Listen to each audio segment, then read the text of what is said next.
Le Seigneur soit avec vous. Évangile de Jésus-Christ selon saint Jean.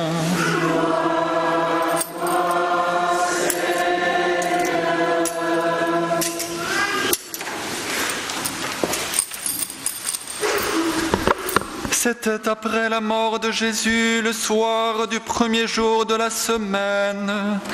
Les disciples avaient verrouillé les portes du lieu où ils étaient, car ils avaient peur des Juifs. Jésus vint, il était là au milieu d'eux. Il leur dit: la paix soit avec vous. Après cette parole, il leur montra ses mains et son côté. Les disciples furent remplis de joie en voyant le Seigneur. Jésus leur dit de nouveau: la paix soit avec vous. De même que le Père m'a envoyé, moi aussi je vous envoie. Ayant ainsi parlé, il répandit sur eux son souffle et il leur dit: recevez l'Esprit Saint. Tout homme à qui vous remettrez ses péchés, ils lui seront remis. Tout homme à qui vous maintiendrez ses péchés, ils lui seront maintenus. Or, l'un des 12, Thomas, dont le nom signifie jumeau, n'était pas avec eux quand Jésus était venu. Les autres disciples lui disaient: nous avons vu le Seigneur. Mais il leur déclara: si je ne vois pas dans ses mains la marque des clous, si je ne mets pas mon doigt à l'endroit des clous, si je ne mets pas la main dans son côté, non, je n'y croirai pas. 8 jours plus tard, les disciples se trouvaient de nouveau dans la maison et Thomas était avec eux.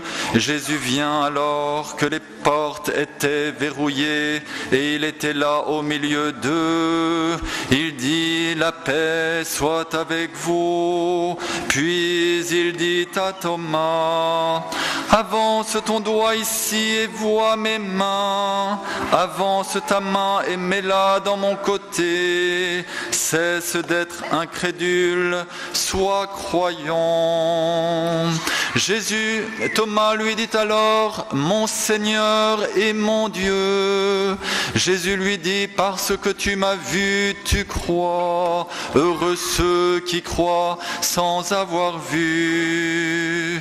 Il y a encore beaucoup d'autres signes que Jésus a fait en présence des disciples et qui ne sont pas mis par écrit dans ce livre, mais ceux-là ayant été mis afin que vous croyiez que Jésus est le Messie, le Fils de Dieu, et afin que par votre foi vous ayez la vie en son nom.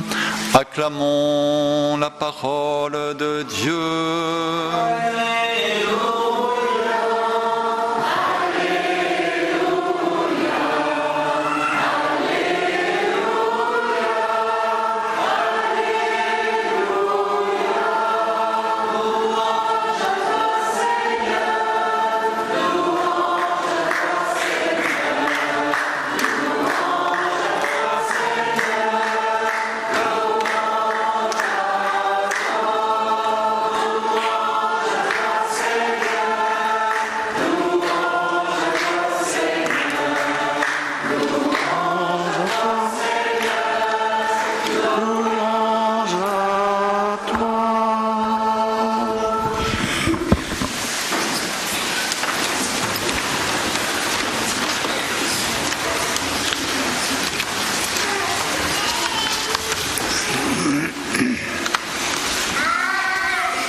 En ce deuxième dimanche de Pâques, nous sommes invités d'une manière particulière à tourner notre regard et notre cœur vers la divine miséricorde qui est en Jésus et que Jésus a incarné. Nous nous rappelons que cette fête a été créée par le pape Saint Jean-Paul II le 30 avril 2000. Ce dernier, canonisé en ce moment même, en même temps que Jean XXIII, Pour l'Église universelle, c'est un grand jour de fête et de joie qui marquera probablement ces premières années du 3e millénaire. Nous sommes en communion d'action de grâce avec les centaines de millions de personnes rassemblées sur la place Saint-Pierre à Rome. Ensemble, nous sommes la même Église de Jésus-Christ appelée à témoigner de sa foi en Jésus-Christ et particulièrement de la foi en la miséricorde de Dieu. Les textes bibliques de ce dimanche nous montrent comment les premiers chrétiens ont accueilli cette miséricorde de Jésus. Tout d'abord, dans le livre des Actes des Apôtres, il nous en donne le témoignage à travers la vie des premières communautés chrétiennes. Quand on a vraiment accueilli le Christ dans sa vie, alors tout est changé. Tout peut changer. C'est la joie qui renaît dans les cœurs meurtris. C'est la joie qui envahit les cœurs qui étaient remplis de tristesse. Les disciples vivent en communion fraternelle et mettent tout en commun. Voilà comment ils concrétisent déjà les fruits de la miséricorde divine. Le même Christ continue d'agir dans l'Église d'aujourd'hui et dans chaque communauté chrétienne. C'est lui qui suscite des gestes de partage dans le cœur des hommes. À la suite des premiers chrétiens, nous sommes envoyés dans le monde pour lui montrer par nos paroles et nos actes cette miséricorde de Dieu. À la seconde lecture, l'apôtre Pierre nous invite à faire un pas de plus. Les épreuves de la vie sont une invitation à approfondir notre foi et à ouvrir notre cœur à la miséricorde divine. Pierre s'adresse à tous les chrétiens, à des chrétiens qui vivent comme des étrangers dans un monde païen. C'était le cas au début de l'Église et aujourd'hui c'est encore notre situation dans notre pays, où pour beaucoup nous sommes comme des étrangers.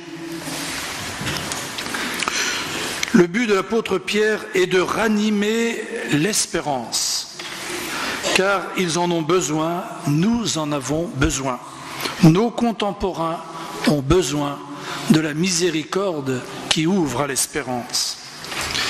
C'est aussi important pour nous qui vivons dans ce monde hostile ou indifférent à la foi. Le Seigneur est toujours là, bien présent. Il nous montre le but de notre vie, c'est vers lui que nous sommes invités à nous tourner et c'est lui que nous devons suivre. Les évangiles de tout au long de la semaine passée et cet évangile que nous venons d'entendre nous raconte les difficultés de la foi. Nous avons besoin de voir pour croire. Nous sommes comme Thomas. Nous avons souvent tendance à sourire de son incrédulité. Mais il y a une chose que nous devons savoir. Thomas, surnommé Didyme, ce qui signifie jumeau, nous fait comprendre que nous sommes son jumeau. Il est notre jumeau, cet homme qui ne veut pas être naïf et qui cherche à vérifier ce qu'on lui raconte. Nous sommes comme Thomas. Qui de nous peut se vanter de n'avoir jamais eu de doute par rapport à tel ou tel aspect de la foi?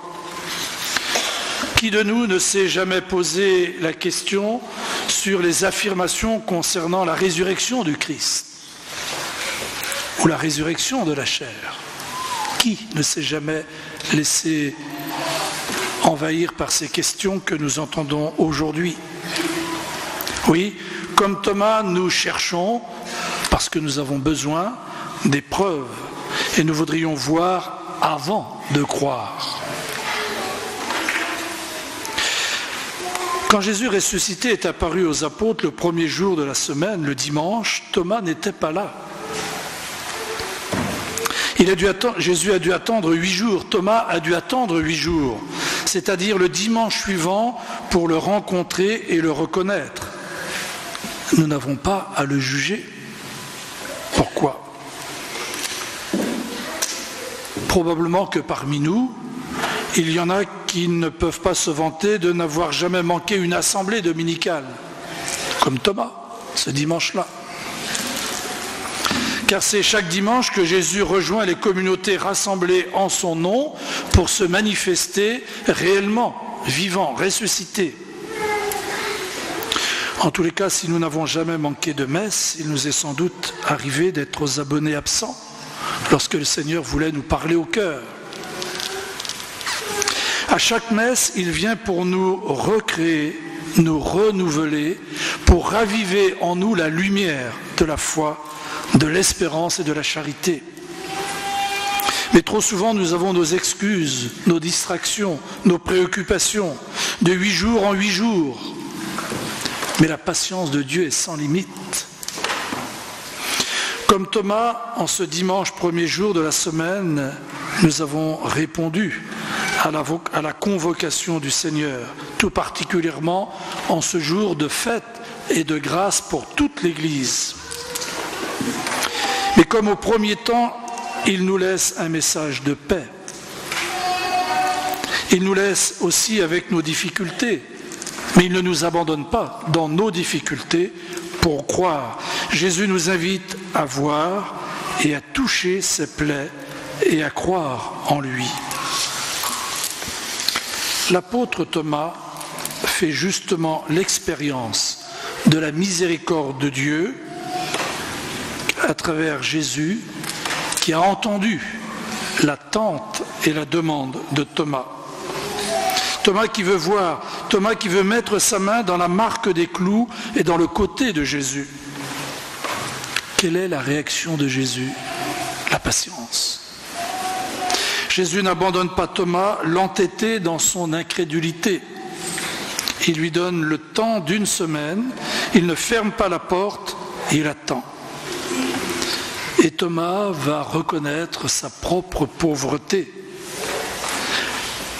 Reconnaissance nécessaire de son peu de foi pour pouvoir ensuite, lorsque Jésus lui demande, cesse d'être incrédule, pouvoir proclamer ce que nous ferons ensemble tout à l'heure dans une formulation plus développée, mais synthétique chez Thomas, mon Seigneur et mon Dieu. Je vous invite à le répéter ensemble 3 fois.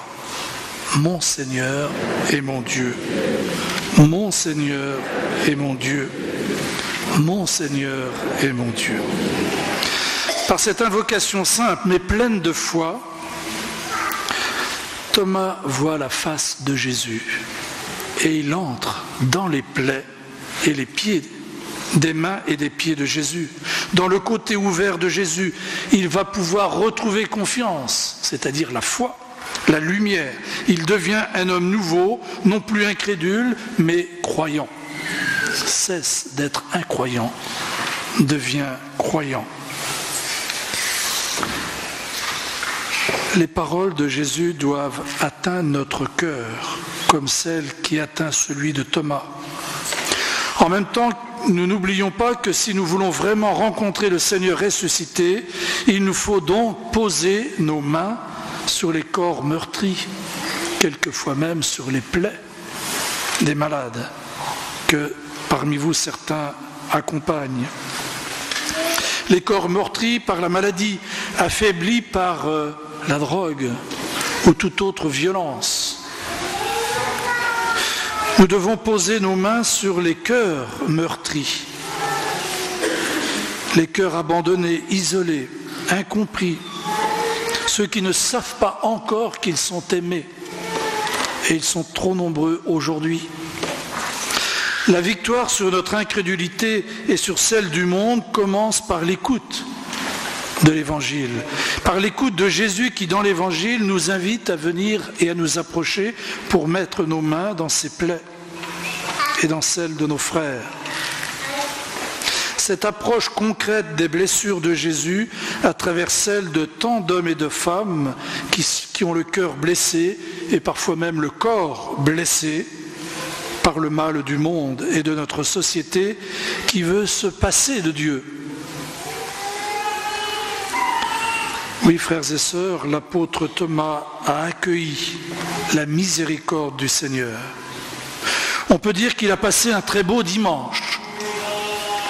Il ne tient qu'à nous d'en passer 52 aussi beaux tout au long de l'année, en étant toujours présent comme Thomas, avec le même désir comme Thomas, de voir et de toucher les plaies de Jésus pour pouvoir proclamer notre foi. Mon Seigneur et mon Dieu, mon Seigneur et mon Dieu, mon Seigneur et mon Dieu, mon Seigneur et mon Dieu. Il ne demande qu'à nous de rejoindre la communauté pour nous aider à sortir de nos enfermements, à grandir dans la foi, à nous faire invitants auprès des autres, compris de vos enfants. N'ayez pas peur, excusez-moi, ce n'est pas de moi l'expression, n'ayez pas peur d'inviter vos enfants à venir pour s'ouvrir à la miséricorde de Dieu. C'est Dieu qui fera le reste. Ne vous préoccupez pas de ce qu'ils répondront, oui ou non, c'est le Seigneur qui fera le reste. Soyez-en sûrs, convaincus en ce jour, sous le regard de Saint Jean 23 et de Saint Jean-Paul II.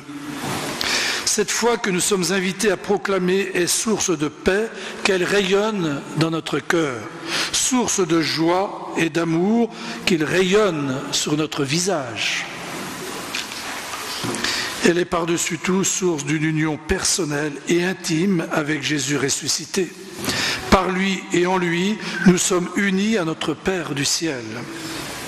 Oui, soyons convaincus en ce jour et accueillons cette grâce de la foi qui est un trésor inestimable, que nous sommes heureux de posséder, non pas comme un privilège, mais vraiment, véritablement, comme une grâce qui nous est faite à nous pour que nous la portions à nos frères, en leur donnant la joie de l'Évangile. Ce trésor n'est pas fait pour être enfermé, mais pour être communiqué au monde. En ce dimanche, nous te prions, Seigneur, rends-nous plus accueillants à ce don que tu nous as fait. Sois avec nous pour que nous soyons plus courageux dans le témoignage, pour que notre cœur soit véritablement ouvert au cœur de Dieu qui déborde de miséricorde, qui veut déborder de miséricorde dans notre cœur pour que nous-mêmes, nous puissions laisser la miséricorde de Dieu déborder dans le cœur de nos frères et sœurs.